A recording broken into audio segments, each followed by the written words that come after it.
porque te quiero quieres, llorona quieres que te quiera más.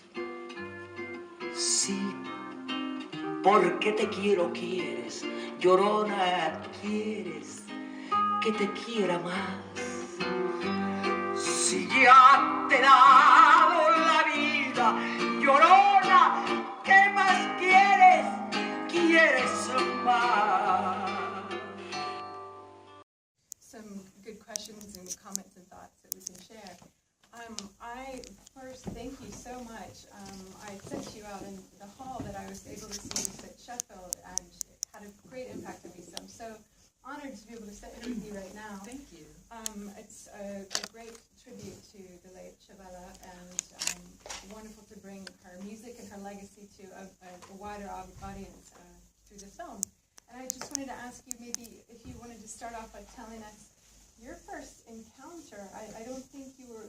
I never met her no. in her lifetime, but I of course, encounter can mean many different yes. things. So if you'd like to tell us sort of how you got into the project in that way. So in 1991, my co-director, Catherine Gunn, met Chavela Vargas in Mexico City. At the very end, you see Chavela say, "Mi nombre es Chavela Vargas, my name is Chavela Vargas, don't forget it." And you see a woman in the mirror, and that's Catherine. Catherine was in Mexico recovering from losing 2 friends to AIDS. It was the height of the AIDS crisis. She was very much an activist, and part of what she did for ACT UP was document. And so she was used to carrying a camera. And so she had her camera with her. Her best friend and her roommate both passed away from AIDS, and so she fled to Mexico. And while she was there, she made some friends, had some love affairs, and she was hanging out with this group of young lesbians who told her about Chavela and introduced her to Chavela's music. And it was the perfect thing that she needed at that point in her life, because all that anguish and grief that Chavela brings up, was very cathartic for her. And they said, and she's playing and she's coming back, we thought she was dead and we have to go see her. So they went and they saw her, and Catherine was bold enough to say, "Can I come back and film you?" And so Chavela said yes, and Jesusa and Liliana, who were in the film, said yes. So she went back and she filmed the performance, and then she said, "Can I interview you?" And Chavela said, "Yeah, sure." You're like, at that point, Chavela was what we call in English a has-been, somebody that, was famous but was no more, and nobody knew who she was. I mean, they knew who she was, but they thought she was dead. As a matter of fact, Jesusa used to do a lot of impersonations, so people actually thought they were going to see Jesusa impersonating Chavela when they came. And they were just blown away. And so she was performing there every Friday night, and it became like the event. The place would be packed every Friday night. So Kat filmed an interview with Chavela, and it's the one where she talks about what alcoholism is. She's got on a pink shirt, she's got a black background. She's actually behind the stage at El Avito. And after that interview, Chavela was like, "Well, why don't you all come to my house?" So that's the other interview of the young women sitting around talking with her, The one that starts the tell us about your life, we don't really know. Well, the one that starts the film is the one where she's by herself. Okay. Right, where she's, saying, and she says, "Well, ask me anything you want," right? But so it's those 2 interviews that Catherine shot in 1991, and then she came back home and, picked up where she left off and wound up having 4 kids and making 9 other documentaries and, just kind of forgot about the footage. It was in storage. And when she was making her last film, she realized that she needed to digitize all of her archival footage or lose it. So she digitized this footage. And in the end of 2014, beginning of 2015, we were talking about making a film together. We've known each other for 27 years at this point, about 25 years at that point. And we met working together on a TV show, actually about AIDS. And we had never worked together since. I had been working primarily in television. And she said, "We should make a film together. I have this footage of this woman I think you'll like, And she tried to sing like Chavela, and I was like, "I don't think I'm going to like that." But then I looked at it, and I just fell in love with her. And it wasn't even her singing, it was that conversation she was having with those young women. And she was saying things that I felt like I needed to hear and that I wanted to share with people, about what a gift it is to be born a woman and about love, and just the way she talked, the way she held herself, the energy, her magnetism, her charisma, her sense of humor, the poetry of her language. I thought, who the fuck is this? Who is this woman, you know? I need to know her, and people need to know And at that about point, her. she was, what, 71? When she did the interview, she was Yeah. 71. And, you know, it blows my mind that she went on to perform another 22 years after that, you know. And really even blew up Blow so up, much. yeah. I mean, it's so Internationally. interesting because she says at the beginning, you know, it's much more interesting to ask me where I'm going rather than where I've been, right? And it's like, well, you're 71 years old. Where are you going? Can we all just embrace that you know, so much life can happen between 71 and She was the 90 comeback something. queen, Yeah. right? She's like, you know, I'm not done. I'm not done. I'm just getting started, right? So for me, that's one of my biggest takeaways, that it's just never too late, right? Never too late. Such a positive message. I have so many questions, but I would love to see somebody else. Did you have? Did anyone have a question? Yeah. No, not sure if it's a question. Just congratulations. Thank you. I know Chavela because of relations in Mexico as well, but I had the records. My mother and father always had the records around, so I know her. But I didn't know lots of things I saw now, which was mesmerizing. But the whole personality, I didn't know she was strong. I didn't know she was a lesbian. But I didn't know she was such a hugely, what an aura she had, a magical personality. Yeah. I was going to ask whether you guys made the film because she was such a magnetical person or woman or lesbian or singer, because in Mexico there are fantastic singers. Obviously there is Cuco Sanchez, which has a similar way of almost crying and bringing out his soul, where you go like, ooh. Right. I mean, it's a similar, but now I know, of course, the whole mixture of everything contributed to that it's a fantastic personality, and film is capturing. Thank you. Thank you.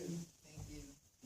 Yeah, you know, it was an amazing journey, and although I didn't meet her in the flesh, I really feel like I know her, and that I know her spirit. Yeah. You know?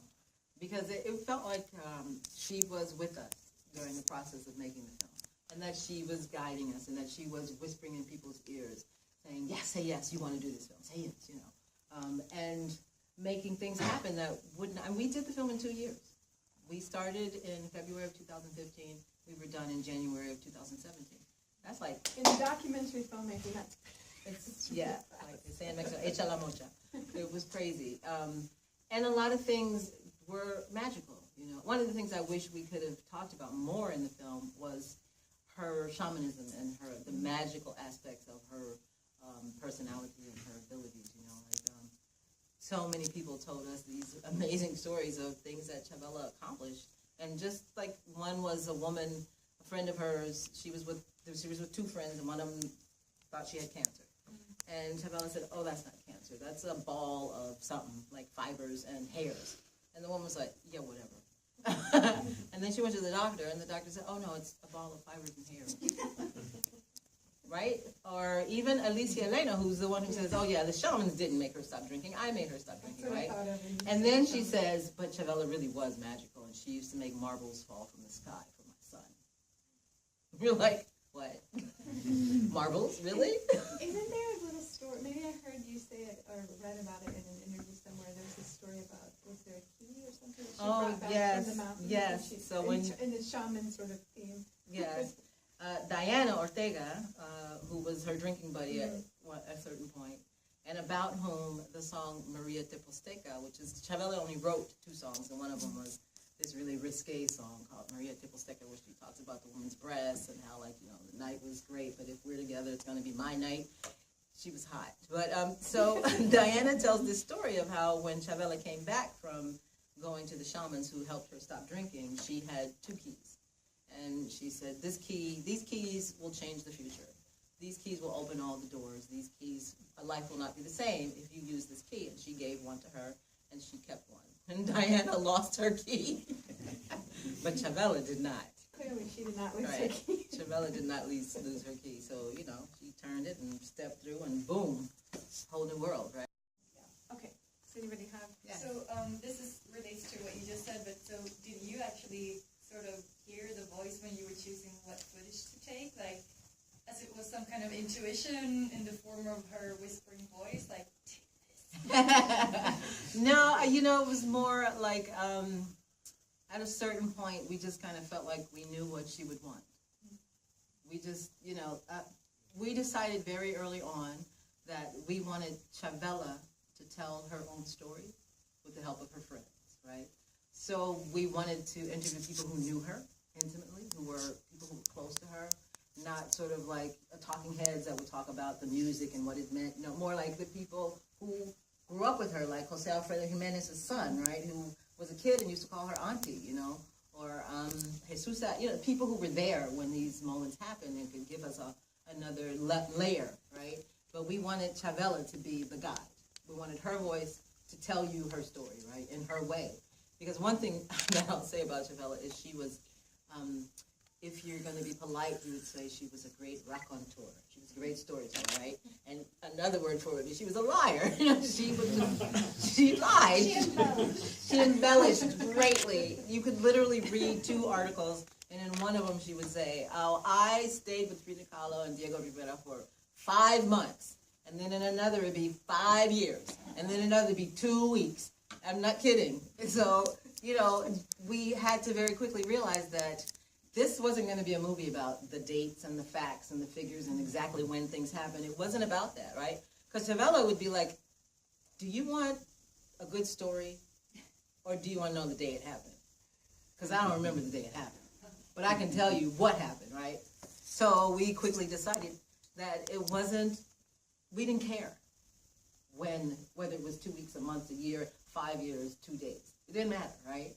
What mattered was this was part of the story that she told of her life, right? So once we decided to stay true to her story, it made it a lot easier to decide what went in and what came out, you know.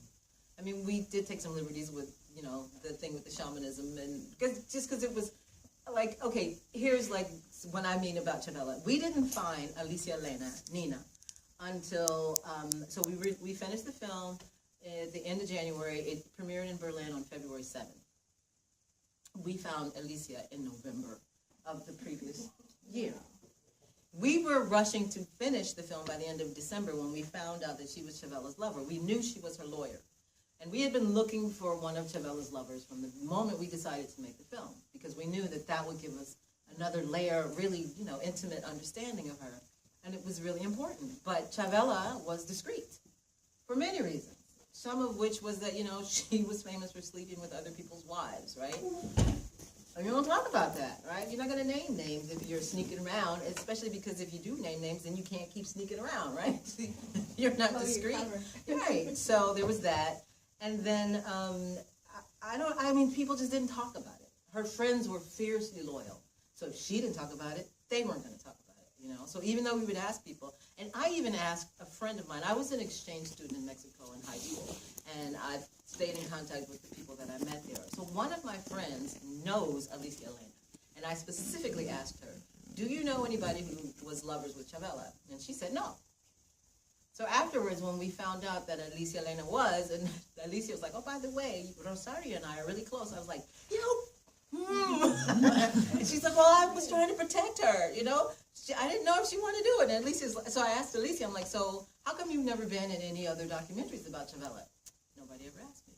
So good that you found her and had the time, even though it was very pressed, to get it into the film, because that makes such a difference. Her character, her stories, everything that she was able to add. Though all those pictures of that period of their lives are hers. Mm-hmm. She said, so I sent her an email and said, you know, we're making a film. Here's a trailer. Please take a look. Let us know if you want to participate. Mm-hmm. And she wrote back immediately and was like, I would love to be a part of this film. You know, I would love to talk about the woman who treated me like a goddess one day and then threatened to jump out the window the next, right? And by the way, would you like to see some pictures of Chavelas that no one's ever seen? We were like, yes, right? So when I got there to do the interview, she had 2 photo albums this big of pictures. And we brought a scanner, and we scanned every photograph in those 2 photo albums. And they form the entire middle of the film. that whole period where they're together and Chavela with the birds and Chavela looking over the gorge of, you know, those are all her photographs. Unfortunately, I think we're running out of time, but thank you so much.